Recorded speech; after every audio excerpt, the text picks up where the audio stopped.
Ooh yeah, testing, testing. Well, that's crap. Oh yes, I think we're live. So in this session, I'm gonna be jamming, and while I do so, I'm gonna be talking, explaining what goes on in my head, and you have the perfect opportunity to, well, share anything that's on your mind. Ask a question, make a statement. If you have a joke, tell it. This hour is yours, so just be sure to make the most out of it. Now, I'm just gonna post a little something here in my feed. There we go. And then we can get playing. Awesome. So in the key of F sharp, let's go.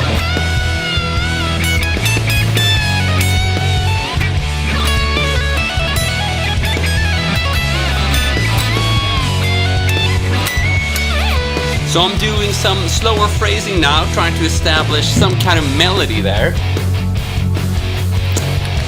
It's always good to start with something melodic, otherwise you haven't really got any, music to base your shredding on, or whatever you want to do on top of that melody. Oops, some legato with the hybrid picking there. Some bending.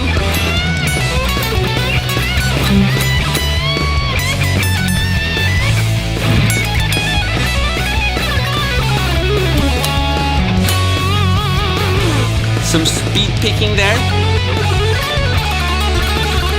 This is what I call pigato, where I combine picking and legato. And it makes it possible to, it makes it easier to play those uneven note groupings. So basically it's kind of hard to play 3-note string if you're going to be picking every note. So one trick to pull this off, pun intended, is actually to add some legato in there.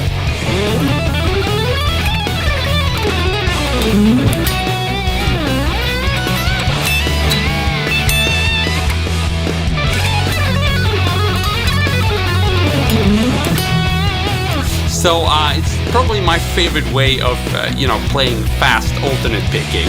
It just seems to be the smoothest option and the most jam friendly option. You can also go for this kind of more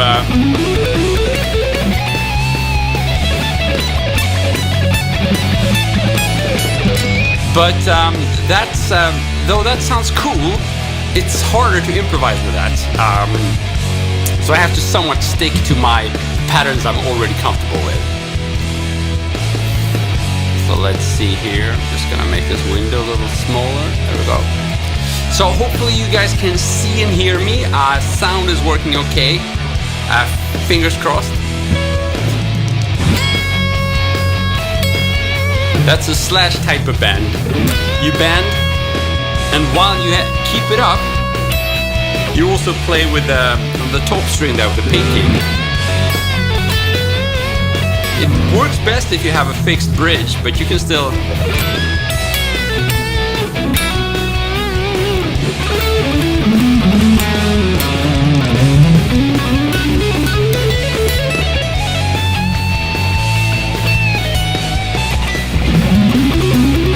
Okay, some speed up, building up. So, and whenever you do that, it's important that you have somewhere to go, right? You don't just want to have a fast car to drive really fast. You want to get somewhere with the car, basically. This is kind of the idea. You use fast playing as build-ups for your melody.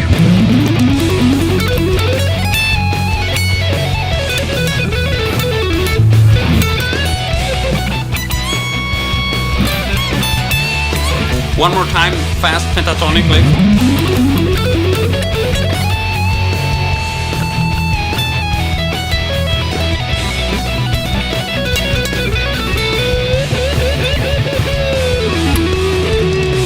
So if you missed at the beginning there, I'm in the key of F sharp minor, which means you can play your trusty pentatonic box here on the 14th fret.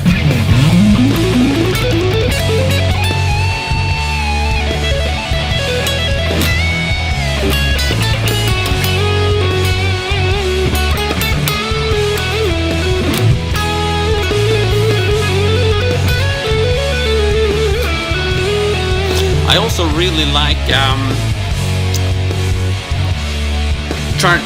when you're creating melodies, it can be really cool to stick to one string. So instead of trying to come up with a melody that uses something like that, you can do. Not only does it have like a specific sound to it, but it's also basically it can be a good idea to impose some kind of limitation or restriction on yourself so that you don't play the stuff you always tend to play, basically. So if you limit yourself and tell yourself you're only allowed to play on one string, chances are you're gonna land on a new place sooner. Maybe, if you're lucky, who knows. Okie dokie. So let's see here. Should we try some other backing track, perhaps? Let's do this.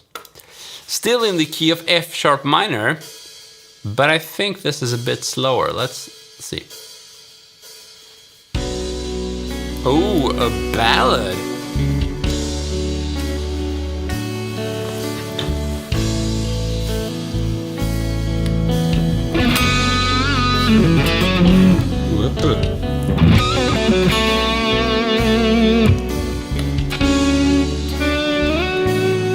Hola, guapo, what's up? Juan.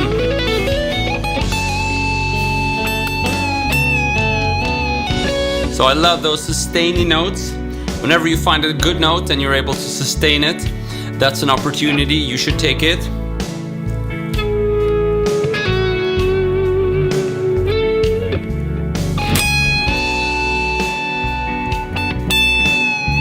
Also, a cool trick there, once you have that note bent, you can actually kind of kill it back and forth by dampening it. So you bend that note, and then you kill it with the side of your thumb, and you play it again. So you get. It's a really nice technique. I can try that with a whole bunch of different bends, and you can see how it sounds. Cool, we got Proletariat. What's up, man? I missed you. Thank you, Juan. Thanks so much, man. So let's work together to create some feeling. I hope you guys have your guitars with you. So key of F sharp, you can either play here on the 2nd fret or on the 14th fret. So, bend.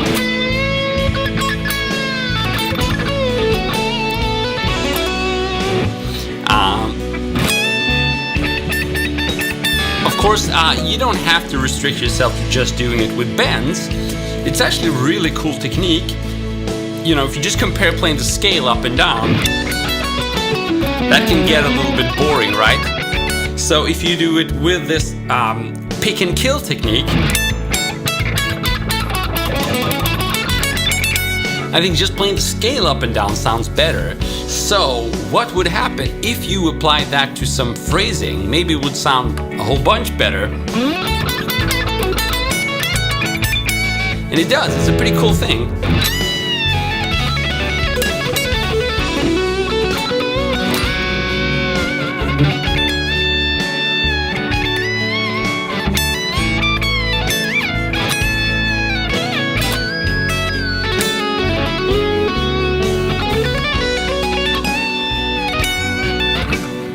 And what would happen if we threw in a bit of fast playing in the middle of those bends? Let's try it.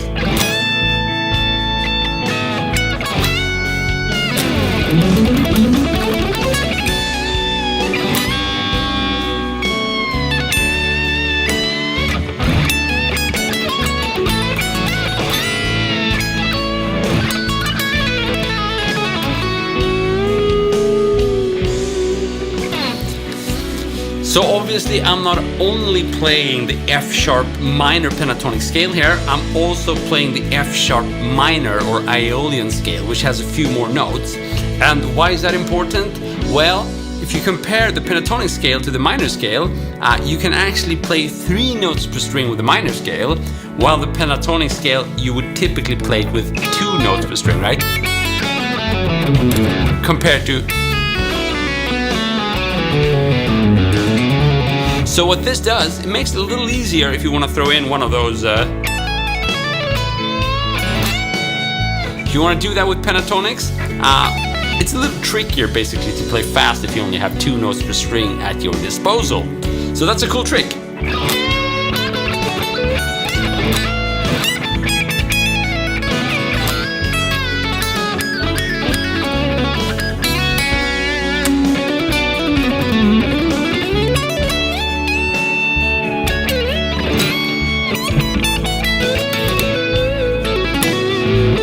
Now another cool thing we can try here is to play double stops.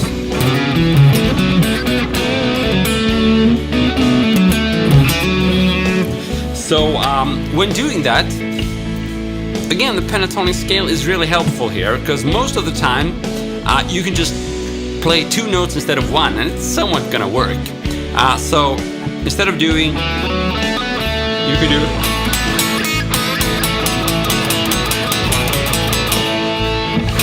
and it's a good idea to use actually only downstrokes with this specific technique. Typically you want to do down and up, right? But in this case, you can just do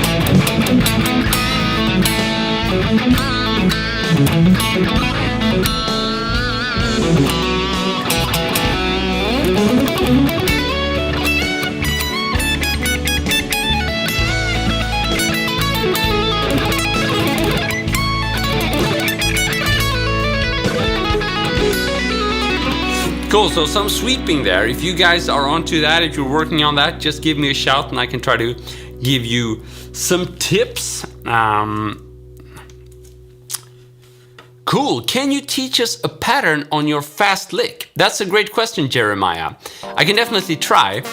So, one of my favorite licks is probably, I guess, surprisingly simple. That doesn't mean it's easy to play, but it sometimes licks that are played fast can appear really difficult, whereas in fact, if you break it down, it's a lot easier. So this kind of thing would probably be what I use the most. Let's see. So if we start on the... Well, let's do it down here in case you guys are on an acoustic guitar. So you can play it on the 4th fret in the key of F sharp here. 4th fret D string, that's where we start. And the lick sounds something like this. And you can use it to move all around the guitar, and I'm going to show you how to do that in just a minute. But I'm first just going to show you the essence of the lick there. So on the D string, 4th fret, we pick, and then we go to the G string, 2nd fret. And then we go to the 4th fret on the G string. And then we're just going to go back 1 note. And we'll restart the pattern. So it's a 4-note thing. 1, 2, 3, 4. And I typically play the first note with my pick. And then I, with my hybrid finger, I pick on the G string. So I get pick, hybrid, hammer on, pull off. So you get... I guess you can work on that, and just that in itself is pretty cool. You can play with picking if you want to. We got whoobly-doo here. Awesome! I'm doing well, thank you. I hope you are too.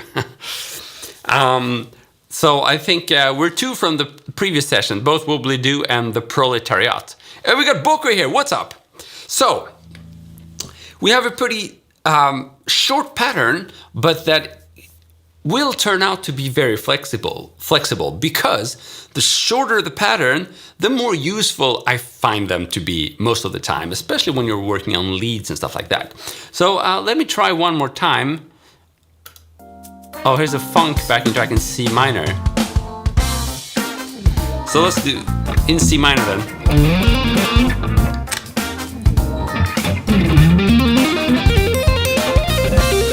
Actually, let's use the previous one because that's the key I showed you.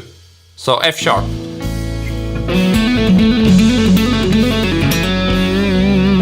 So I could play it up here, the exact same notes. Same notes, just an octave higher. I could add some stretching to it. Then it would become an arpeggio. So the way I showed you the lick, it is a pentatonic lick. But if we stretch, and instead of playing here on the 4th fret, we play on the 6th fret, it becomes an arpeggio. And if I slide it up all the way here, It's interesting. Let's try to move that around. It's very different from what we started out with. So we started out with this. We stretched one note. We moved it up an octave. And then we played diatonically in the key of F sharp minor. And all of a sudden we have something highly musical that you can use in a lot of different situations. So not only is this a cool lick for like fancy runs, but it's also something that can be used in a musical context. You can use it to build a musical solo, a lead, or some kind of melody or a fill or whatever. So I think it's a great example of how a short pattern can be completely superior to the faster stuff. Boko, or no, what will they do? Recently I've been practicing selective picking. Can you show us any cool selective picking riffs? Actually, I'm not sure what you mean. What is selective picking? Is that what I like to call pigato, where I use both picking and legato? That kind of thing. So for this kind of thing, for example, what I'm doing is I'm just picking a few notes. The rest are with legato. However, if you play it with a lot of palm muting and with a punchy sound, it's kind of hard for the listener to hear that you're not picking every note. So that is why I tend to call this type of alternate picking, though it's a cheating version.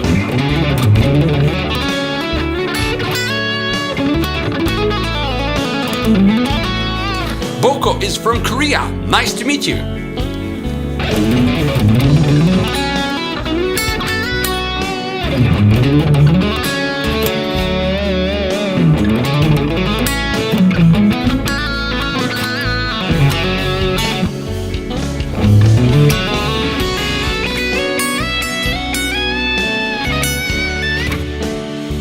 So let's try our lick again.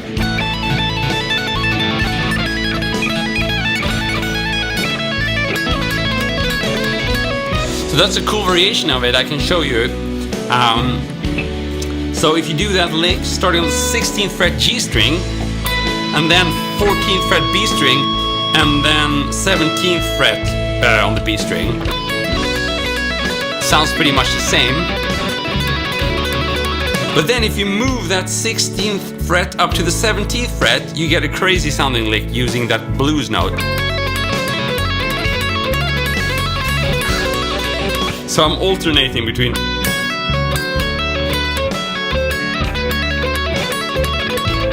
Sounds kind of crazy. I need to practice that.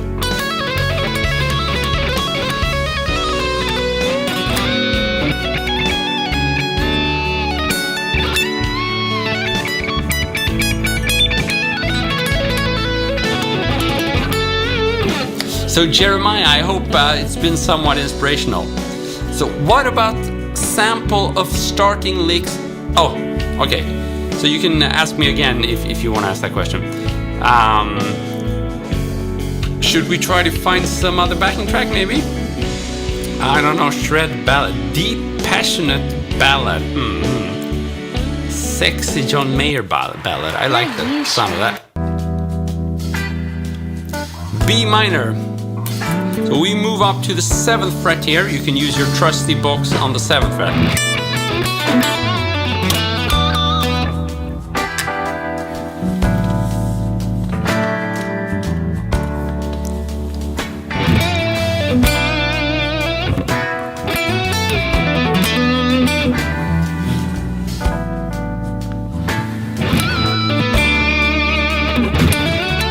Whoa, a lot of delay there.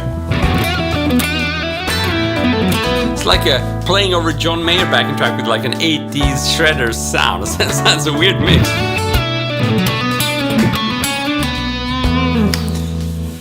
I think we're talking about the same thing. It would be something like palm mute and pick a note and hammer on through. Exactly. That's what I call pigato. Basically where you combine picking with legato. And I love using that technique. Oh, wrong key.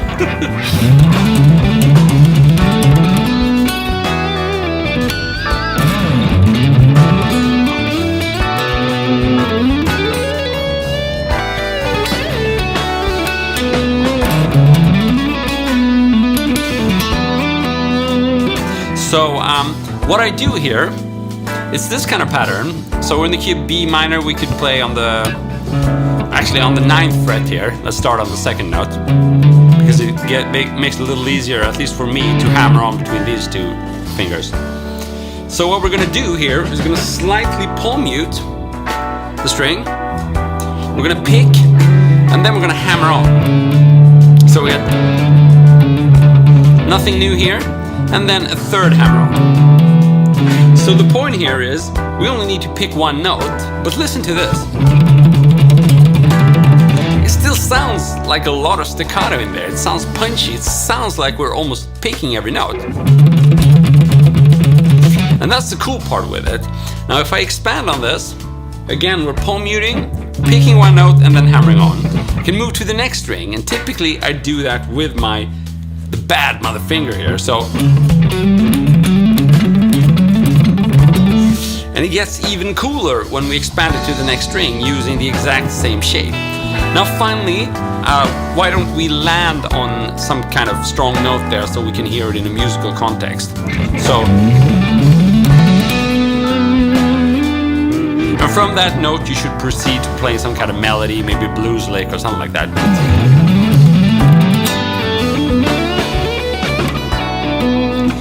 We can try to expand a bit more, maybe start from down here.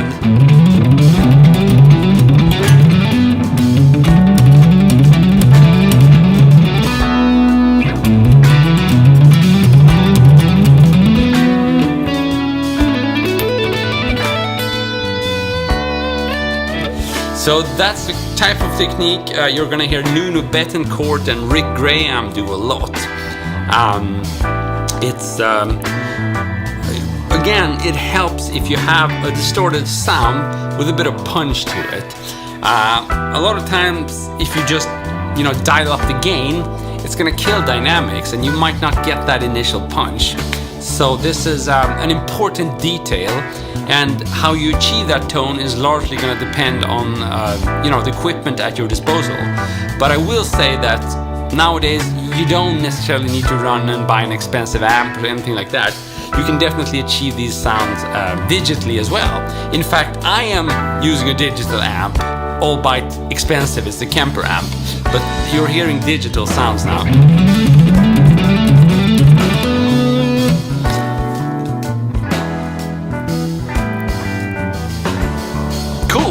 Question about chord progression there. YOLO from Stockholm, tjena mannen! To hit chord tones when improvising to BT, do you think scale and listen to what sounds good? Or do you try to follow the BT's chord progression? Arpeggios. Cool, so I don't know if that's some God-given coincidence, but we have two questions at the same time about chord progressions and following chord progressions. So, my answer might disappoint you, but I am totally bored by following chord progressions. I almost never think about it unless there is a chord progression. Sorry, unless there is a change of key. Big difference there. If there's a modulation or a change of key, you have to think about following at least, the change of key. But for standard chord progressions in pop, rock, blues, I'm totally bored by following chord progressions. I don't know why. I should probably do it. But I can sense your follow-up question to that is, okay, so if you don't think about chords, how the hell do you know whether to target the strong notes? And that's a very valid question. Now, the thing is, I don't know why or how to nail the good notes. But I know how to practice on it, or I know how I've practiced on it a lot to make it become intuitive, because that's really the key as far as my playing goes. So if you think that I nail the strong notes, I can assure you that it hasn't always been like that. The thing is, when you're playing over Western music, most of it is taken from actually the same kind of tonal center. It's always taken from like a major or minor scale, and those are relative to each other. So we use the same scale pretty much all the time. We sometimes use harmonic minor and stuff like that, but most of the time it's taken from the same scale, actually. Just one scale. So even if you're saying, well, this is a Dorian progression, it's still taken from the same kind of pattern because the Dorian scale is just a mode of the major scale. So what this means, I mean, this doesn't really matter to you. I'm just trying to reach a conclusion to say that there is actually not a whole different chords that can happen on a chord progression. You're dealing with the same notes all the time, just different variations of them. So the point I'm trying to get to here is it's never going to sound totally bad most of the time. So when you're playing within a key, you're using those 7 notes that are the minor or the major scale. It's never going to sound totally out. It's not like you're playing over a jazz song and you're totally out. You know, that can happen in jazz where there are changes, but not in pop and rock music. And I'm just playing over simple backing tracks now. So still, there is a major difference between targeting a good note and a bad note. Yes, I agree with that. But since all notes are somewhat okay, you don't have to think that much about the chord progression. Instead, you can train your ears to find the right notes. Now, how do you do that? Well, the way I do it is that I jam over these types of backing tracks a lot. And because these backing tracks are based only on 7 notes, that means my ears have a very good chance, after doing this for a bunch of years, to actually hear where things are heading, to the point that I don't have to think about the chords. But I often do mess up. But even a mess up can be turned into a really cool sounding lick. And that is what you're practicing when you're jamming over simple chord progressions without having a clue about which chords are being played. So let's try that.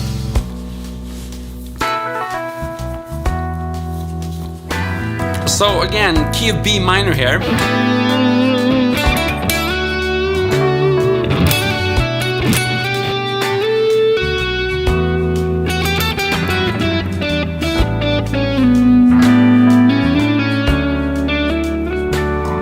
So the thing is, on a few occasions there, I did land on strong notes, on chord notes, according to my ears. I hope I'm right.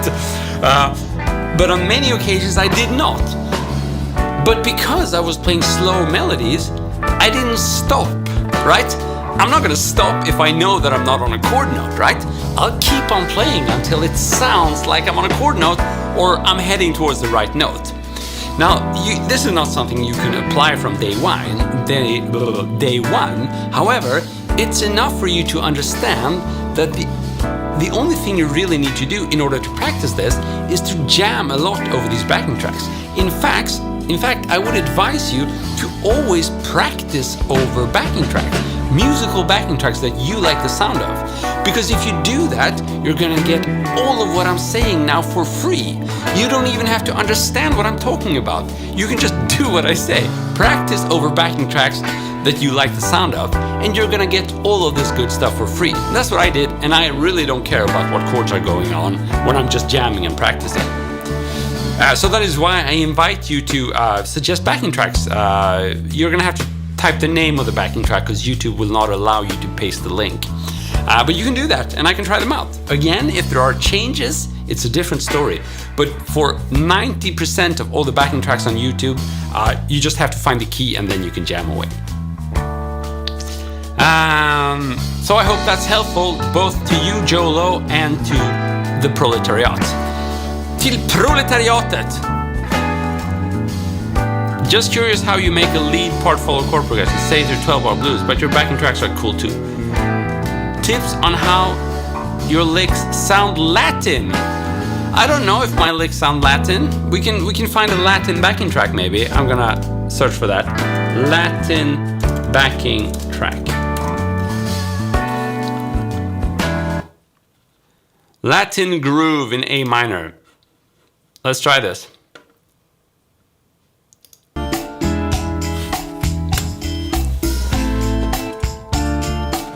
Mi corazón despenado.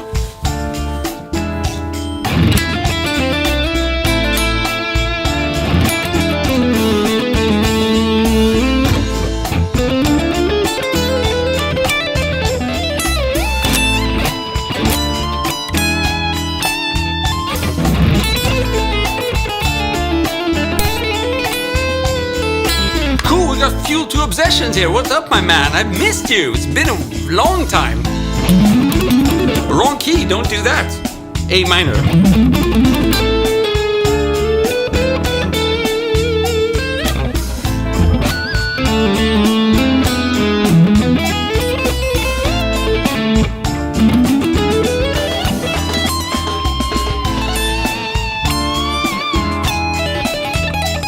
Okay, so how do I make it sound Latin was the question. Now, this is a bit of cheating because all I did, I searched for a Latin backing track, and that'll get you, more than 70% of the way to the destination just by finding a backing track that sounds Latin. So even if I only had done that and then had played in the key of A minor, it would have sounded Latin. However, I did one more thing to make it sound really Latin there.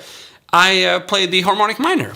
So I didn't play the A minor scale only, I also played the A harmonic minor scale. Speaking of chords, I have learned to recognize where the 5 chord happens, like the dominant 5 chord. That's a very special sound, because if you're in a minor key and you get like A minor, and the 5 chord is a dominant or major chord, that's the only time you stray from the tonality. Because one of those notes are not found in the key of A minor, and it makes it a non-minor or major scale. It makes it a harmonic minor scale. So that's one of the few exceptions to what I spoke about earlier. It's fairly common with harmonic minor songs, especially like, Yngwie's neoclassical metal or Latin stuff. Harmonic minor is a thing even in popular music. And it usually happens when you have like on the first chord, or the chord corresponding to the tonality. So if it's A minor, the A minor chord. And then the 5th, which is E in A minor. If that chord is major and not minor, that means you have the harmonic minor scale. This is a bit complicated. I think it's not really needed. We can make it sound Latin just with the minor scale. Sounds pretty Latin to me, and I'm not doing harmonic minor there.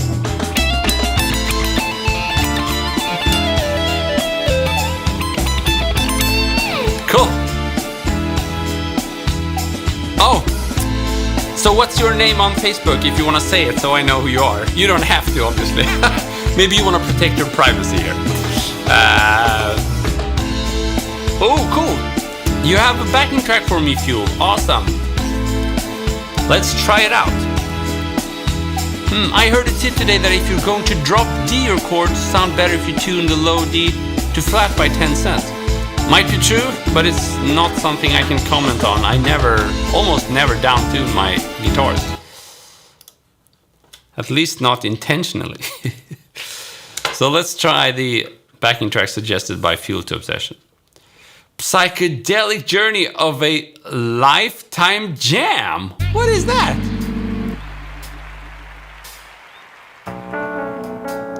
Ooh, very nice. I like it. So again, key of B minor here.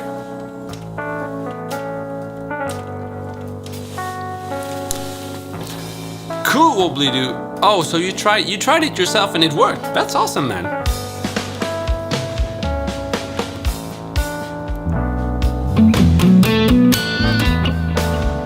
There is a good example of how we should leave space.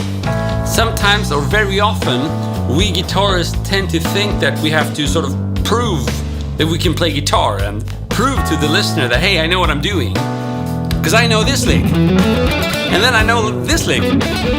I also know this lick. Oh, and have you heard this? I can tap. Oh, and I can shred. But no one really wants to hear that. What we do want to hear is maybe a few notes, and then we like hearing what the other instruments are doing. Oh, there's drums, there's bass, there's a nice atmosphere going on. There's no way we can hear that if you're doing this all the time. Right? So that's another very good lesson, I think, to be taught and learned. You really don't have to play a lot for it to sound good. But what you do play has to be on time and it has to be in tune, right? So if you're gonna play just a few notes, those notes better be good, right? So, you know, that's probably not gonna convince anybody. So you have to try to feel the beat there. You can, you know, maybe do some air picking there just to make sure you got the groove.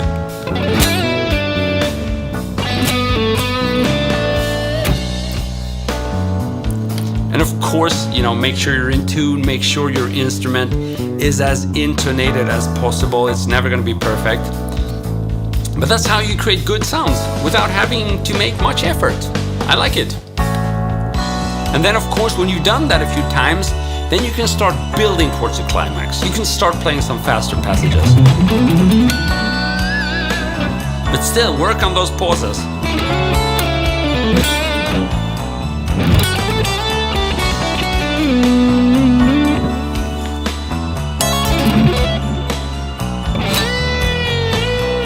Oh, I think it's... we had some harmonic minor there according to the...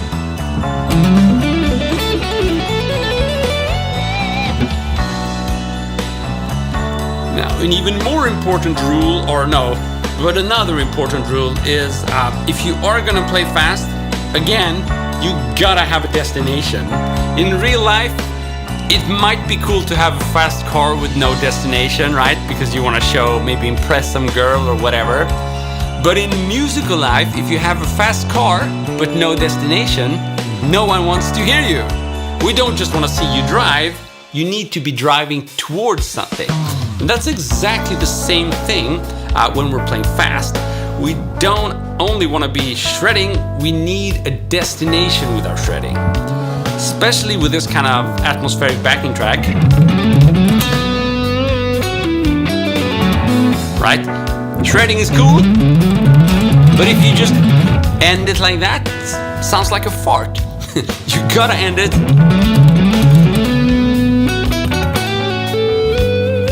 with something that is at least attempting to carry, you know, melodic content. Something, well, to simplify things, something you can hum, something the listener can remember. If you do this, at best the listener or the viewer, whatever, might remember that you were able to play fast.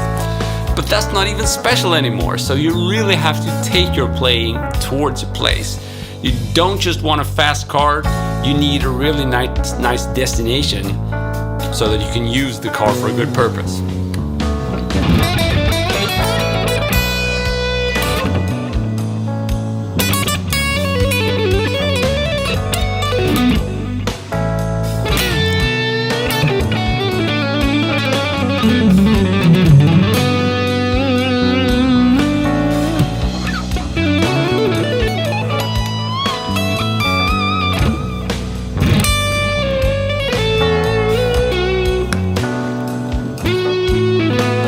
Oh, I think we had a question about string skipping there. Sorry, Tristan, a bit late on this one. Are you still around? I do use string skipping quite a bit, and the best tip I can give you, or at least the tip that works best for me, is to use what is called hybrid picking with string skipping. So if I'm gonna skip a string, in order not to accidentally hit some other string on my way to the next string, instead of making big jumps with a pick like that, I'm gonna use my hybrid finger there. There it is. So,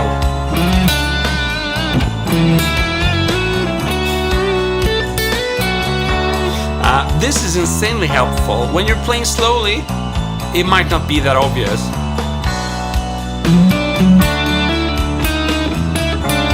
Oh, I messed up.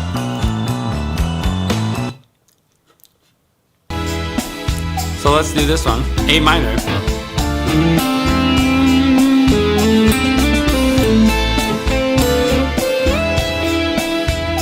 So.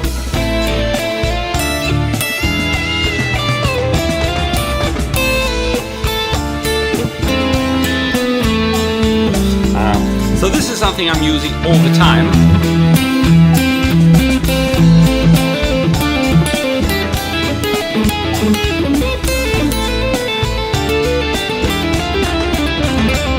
Now, of course, if you start working on that, you're going to find this hybrid picking technique to be insanely useful, even if you're not just aiming for those string skips. So again, with hybrid picking, once you learn it, it doesn't really matter if you're like doing traditional string crossing without any skipping, because that's useful for that as well. Or if there's really no difference in terms of technique if you look at the right hand.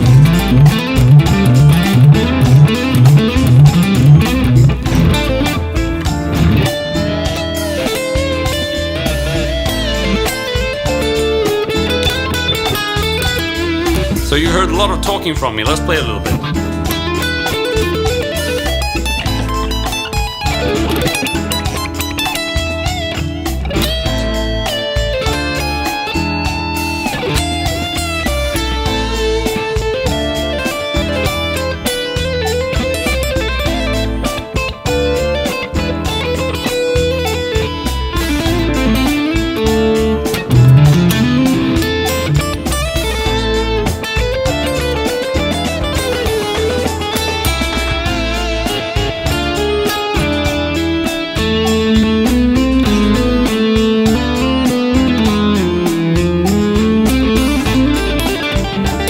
So again, relying a lot on the A harmonic minor scale here, just to get that Latin and not quite as conventional sound as if I were playing the A minor scale.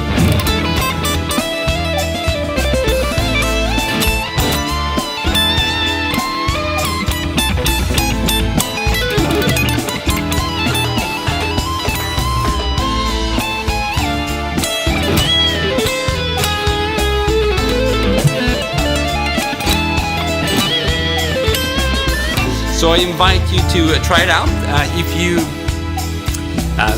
can definitely just use the pentatonic scale. If you don't know the harmonic minor scale or even the minor scale, you can just play your pentatonic box here on the 5th fret.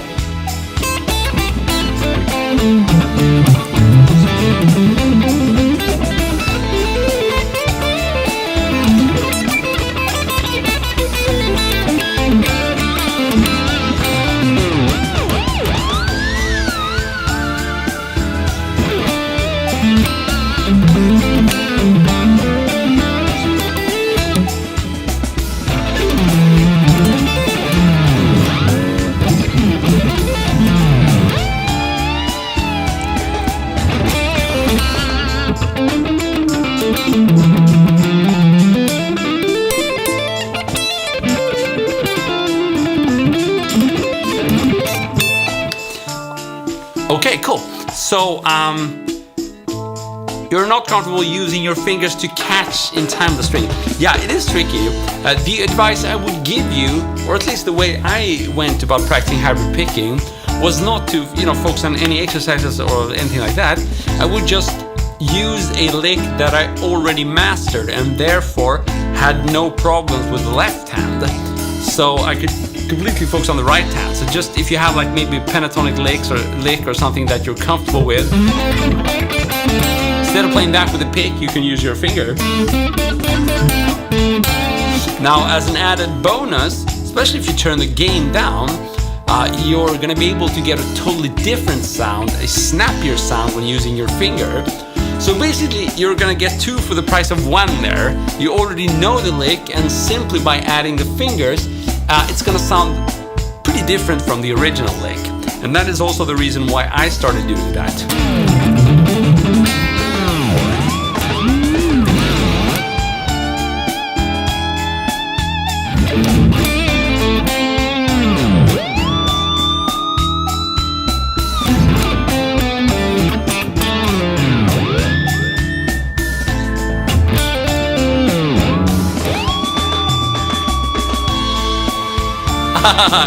I'm trying to find the notes, but I couldn't do it there. One more time.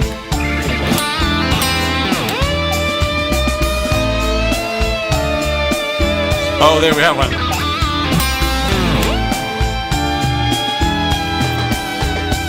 Oh, that's horrible. So this is more of like an ear exercise. I'm starting with those super high notes, and it's really, how do you say, with the knife to the throat or something, because if you fail, you fail, right? So it's about finding a strong note just using your ear there. I don't know.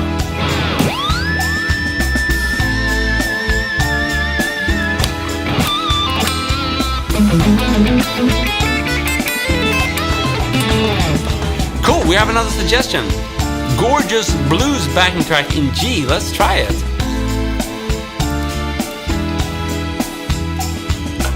So if you guys want to suggest a backing track, you can just give me the name of it and I'm gonna try to find it. You can't paste the link here, YouTube doesn't allow that. Oh yeah, bluesy stuff!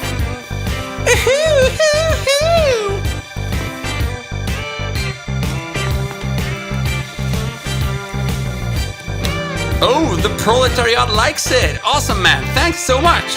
You get the devil's horn. So G.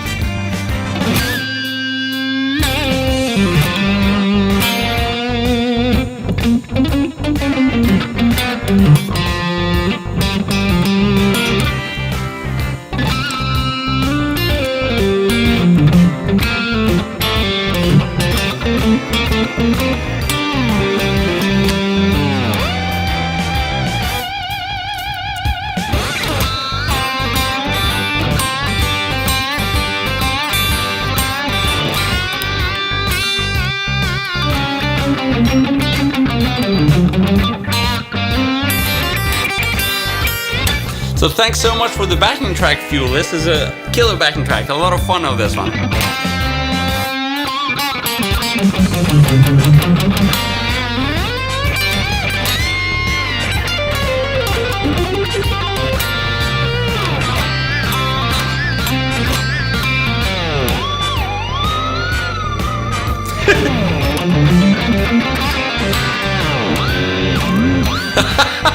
Oh man, this is hard. Almost.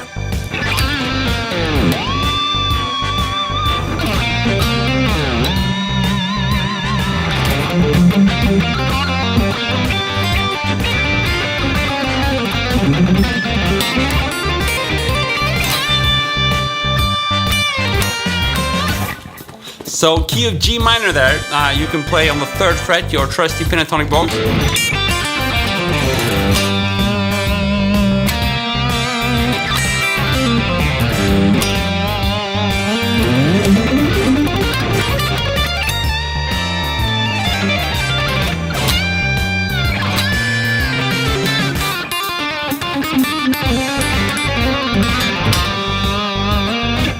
So let's do the double stop thing I spoke about in the beginning of the stream. You can do.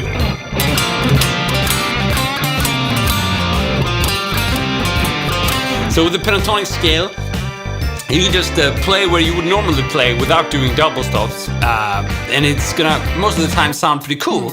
So with double stops, I mean flattening the finger here, so you're playing 2 strings at the same time, and using just down strokes with your right hand. So.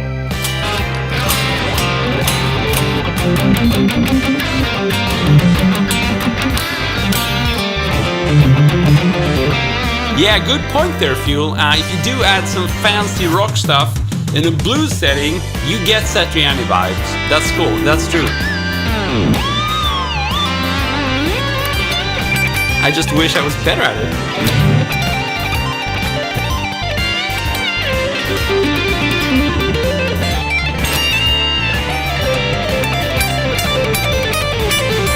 Way too many notes! Ah! So that often happens. You get stuck and just play fast, and that's when you need to exercise restraint. You gotta be conscious about stopping yourself when you're just noodling around the fretboard.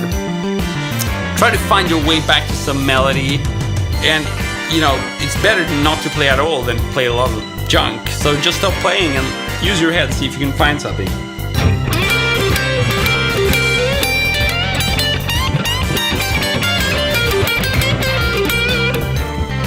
Maybe try to repeat a theme there.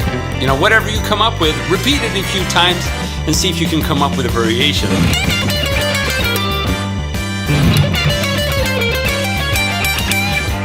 So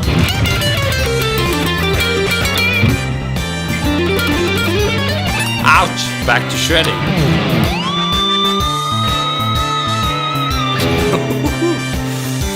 Or maybe grab one of these.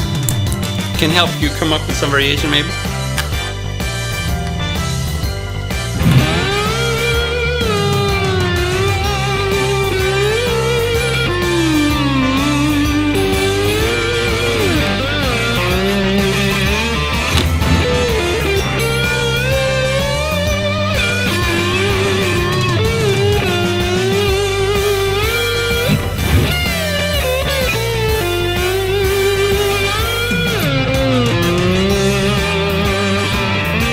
So this is a challenge for me as well.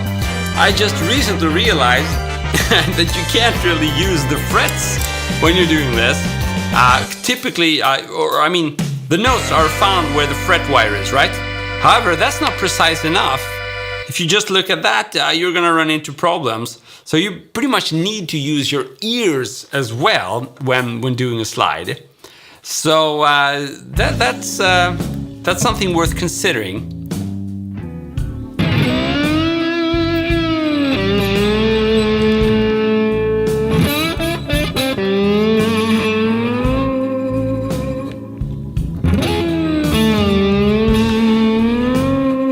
I guess when you're playing fast with a slide, which I can't do, but if I could, then it's not quite as sensitive. You can maybe use the fret wire as your guideline.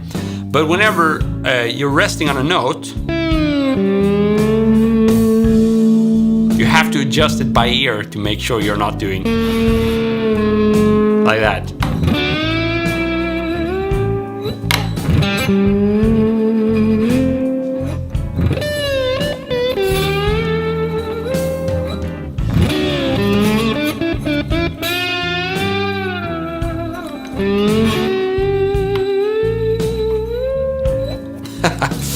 So that's something I'm working on. Can you use the whammy while sliding? That's a cool suggestion. I don't know. You're right, I could do that.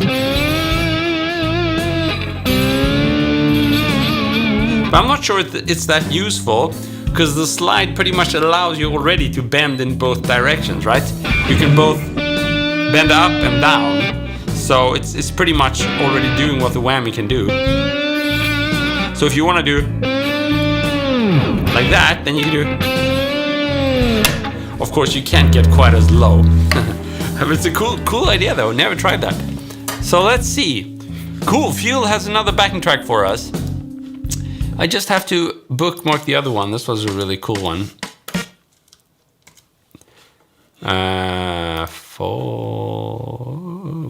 There we go. Oh, I think I already have that one, but that's okay. We're gonna bookmark it again. And then, so let's try this. This one is called Time Fusion Jam Track, and if you guys want to suggest a backing track, please feel free to do what Fuel is doing so good already with suggesting a new backing tracks there. Maybe you have some favorites that you often return to and that you practice over. Then it can give you some insights to hear someone else play over it.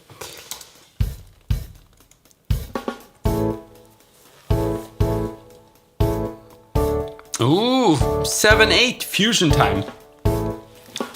I guess cheating here would be to use the slide, because then you don't have to think as much about the rhythm.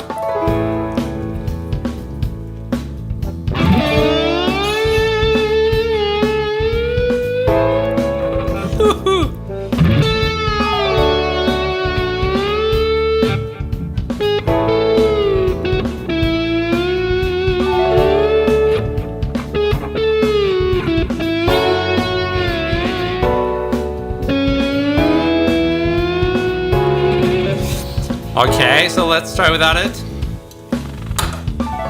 Progresiones de jazz y manejo de escalas. I don't know what that is. Should I Google for that? Is that going to give me a backing track?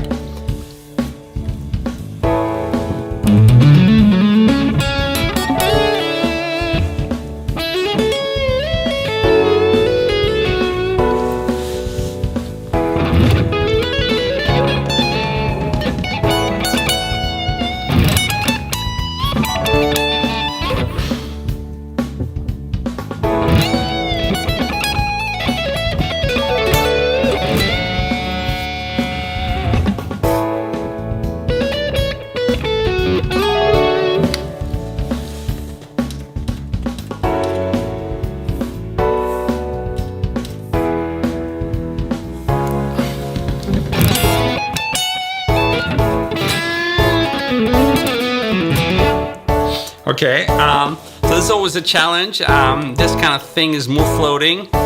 You can't really rely on the backing track to help you provide the musical content. This kind of backing track is all about putting the guitarist in the center of attention, and you really have to deliver, which is cool. It's a challenge.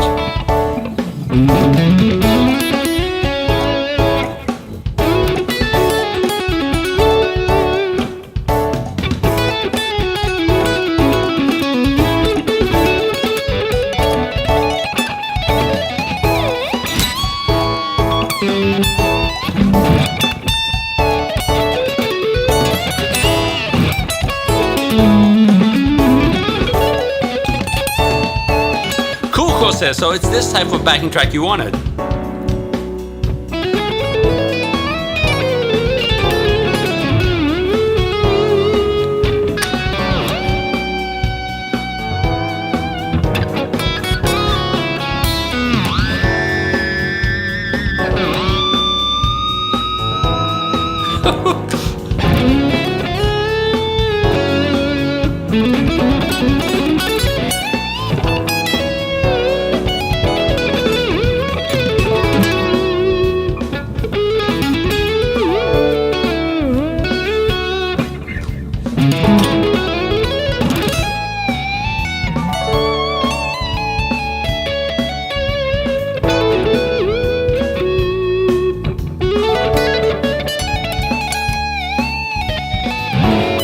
So what I'm doing there is I'm adding a rhythmical element to my whammy barring.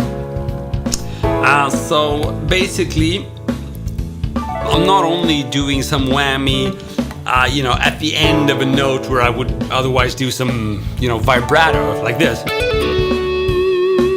So it's not really that kind of thing. It's more you make the whammy bar hits. You kind of hit it like this, and you give that hit a rhythmical function, so it's part of the phrase rhythmically. So it's like you did, like that.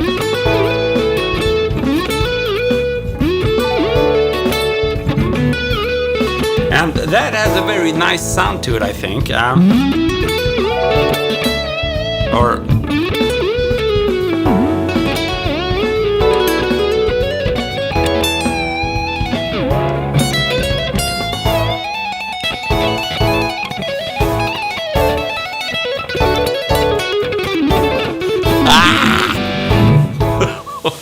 Oh man, I hate it when you get like a super long fill and you didn't know about it, so you just try to keep on playing. Or a super long bridge.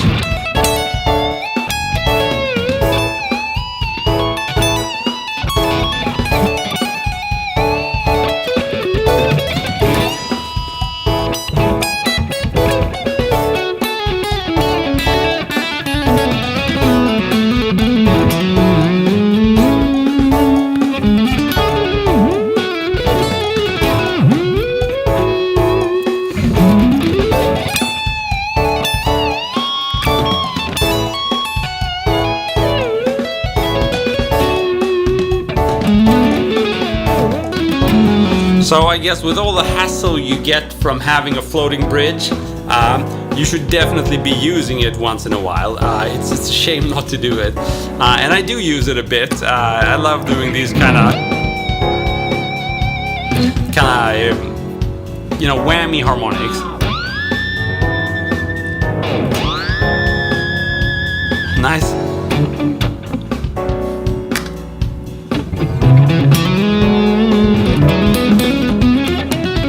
So really cool backing tracks there, Fuel.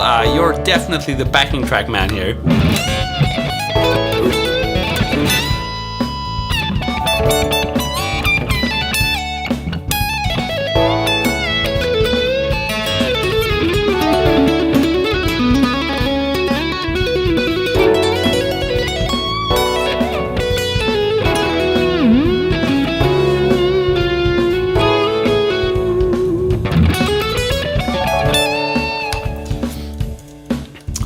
So as you can hear here, I'm still relying a lot on that whammy bar. It's just, if you want to sound a bit more modern, it still works. you know, the horse thing isn't gonna make you sound modern, but you know, again, if you weave it in tastefully, it adds a new dimension, simply because you can't bend downwards on a guitar, right? Doesn't matter in what direction you bend, may it be direction up or direction down, the note is still gonna go up in pitch, right? Because you're shortening the string. That is not true with the whammy bar. If you pull it down, you're gonna basically give the string some slack, and the note is gonna go down. And the opposite is true if you raise the bar. So that is why you can get this kind of thing.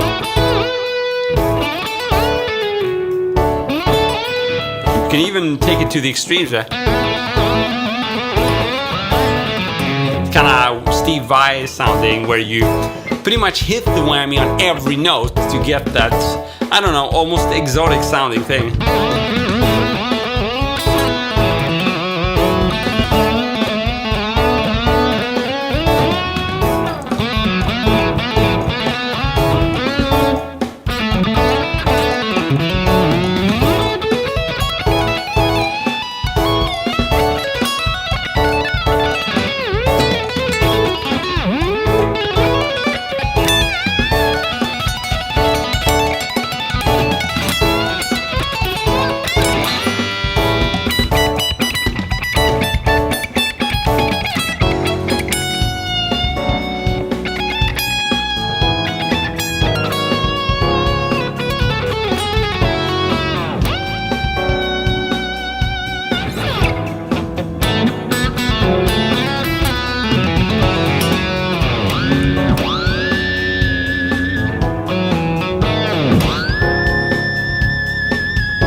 So sometimes you get them right, those.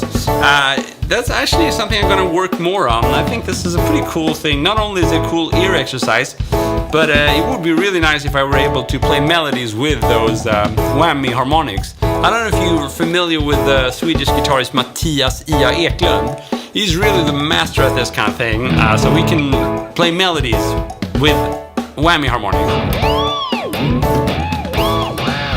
which I can't.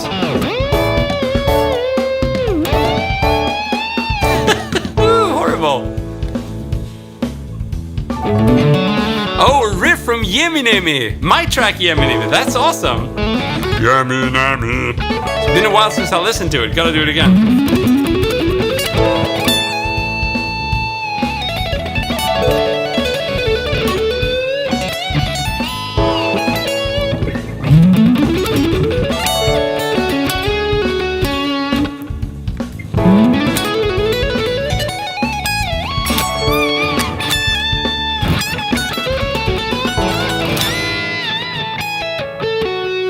Very nice backing track there. So let's see if we can find a funk groove. Maybe something that has a bit more of a groove. Let's try it. Ooh, this is groovy. So in this key of C sharp minor, play your pentatonic box here on the 9th fret.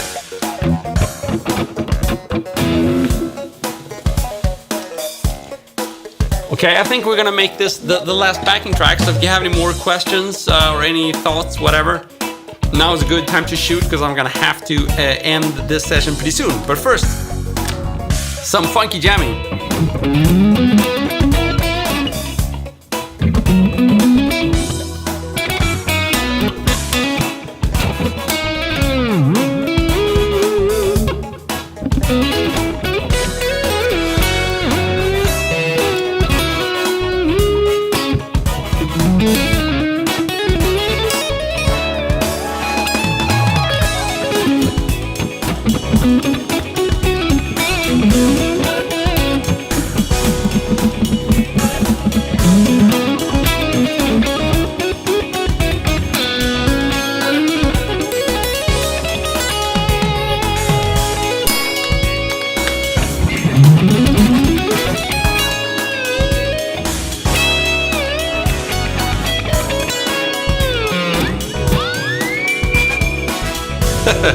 Can I?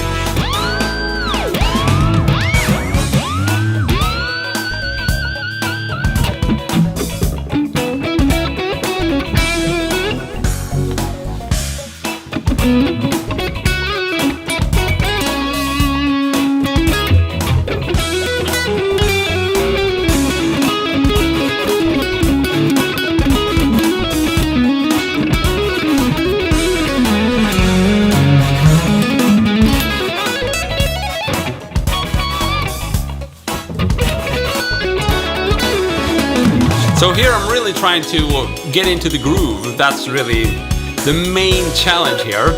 And sometimes I do it, but sometimes it's easy to lose it when you're also trying to come up with lines as you're playing. But one helpful tip here is to play those damp notes. So instead of just doing like that, you do. I do chiku before, right? Chiku with my hand.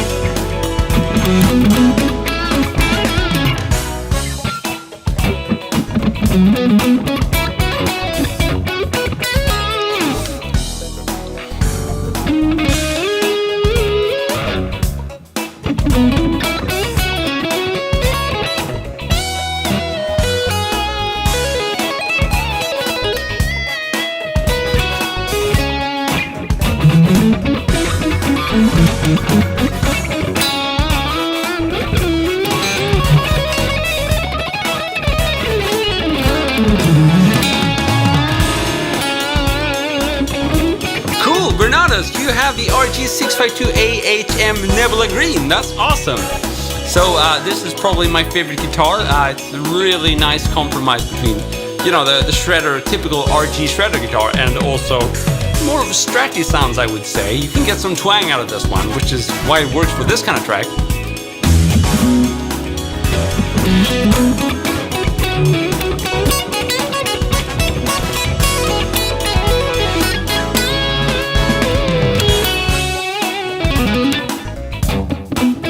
So do you like yours, Bernardus? What do you use it for?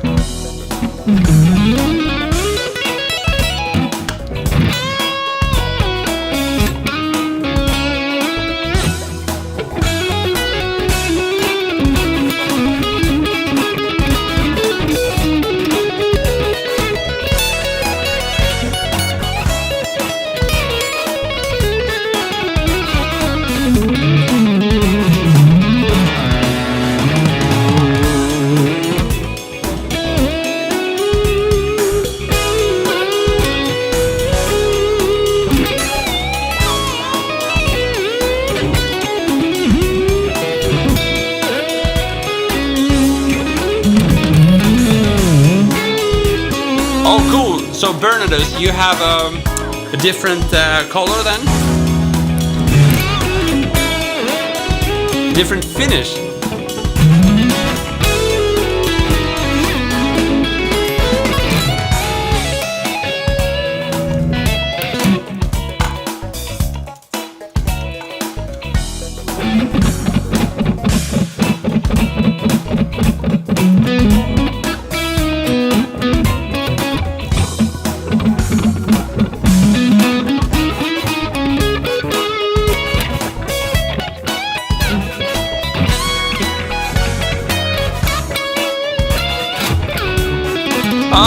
I messed up too many times now, I have to end. Cool guys, but this has been a really nice session. Thanks so much for all the great backing track suggestions. That goes to you, Fuel, really good stuff. We've got a final question. I was just gonna end. How does my guitar sound with a clean preset? We can see if we can find one here.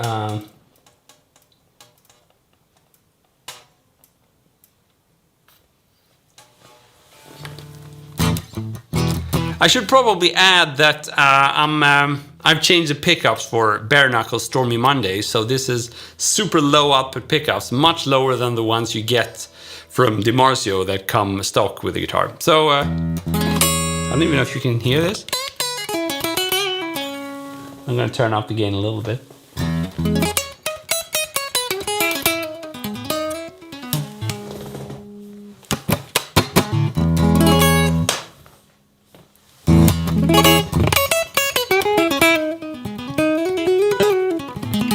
Can you hear this?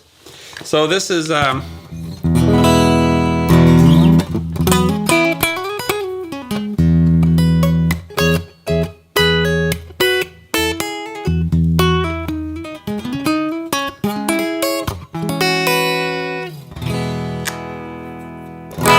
so what's nice, you use this pickup in parallel, you get...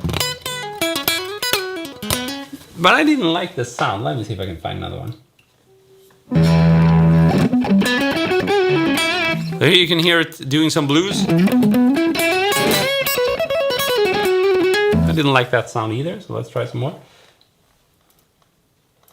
RG6. Come on.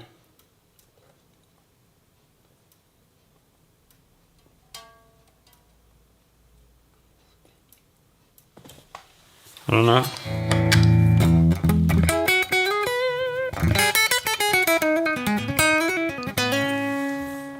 Maybe this.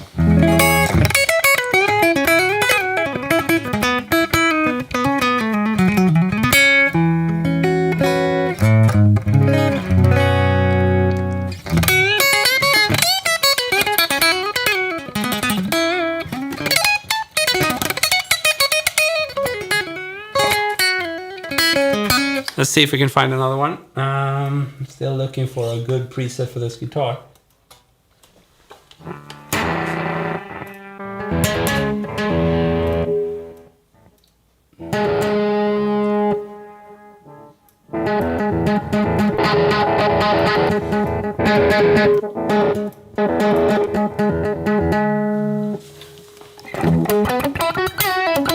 This is a bit more gain.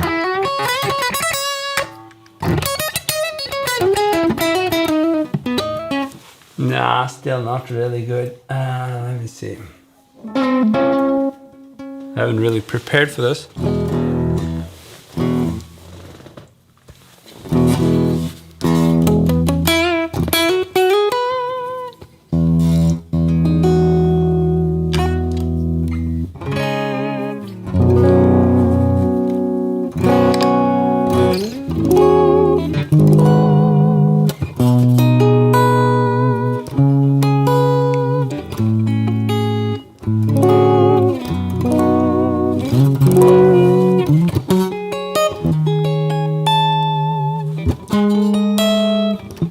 Maybe.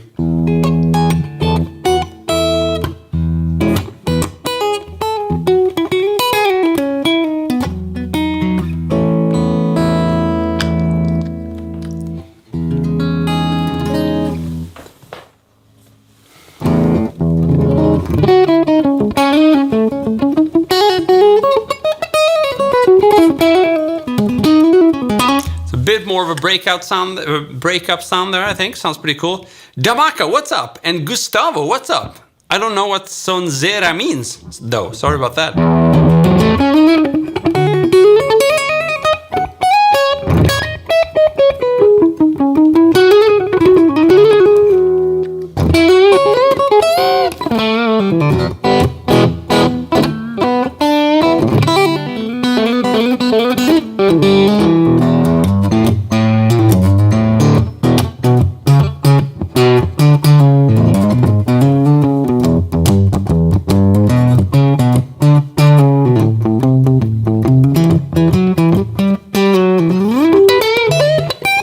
I don't know, Alex. No really nice presets here, but you've heard a little bit of it there.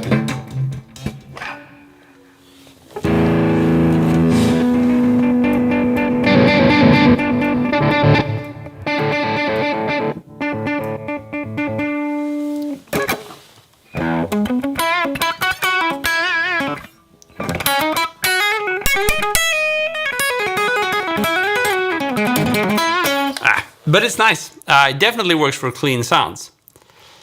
I am fine. Thank you. How are you doing, man?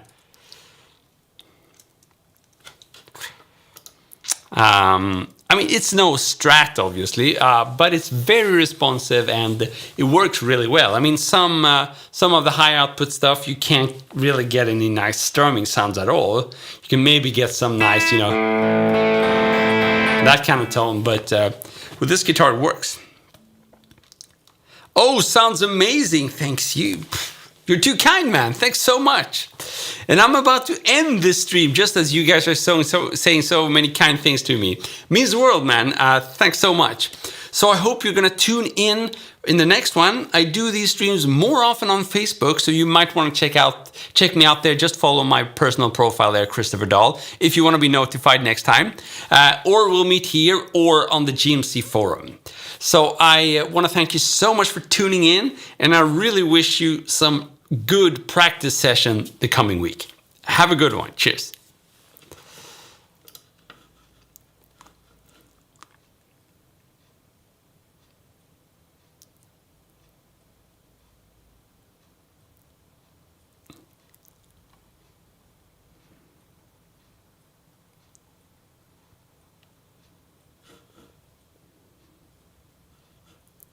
Well, there, Kristofer Dahl. If you want to be notified next time,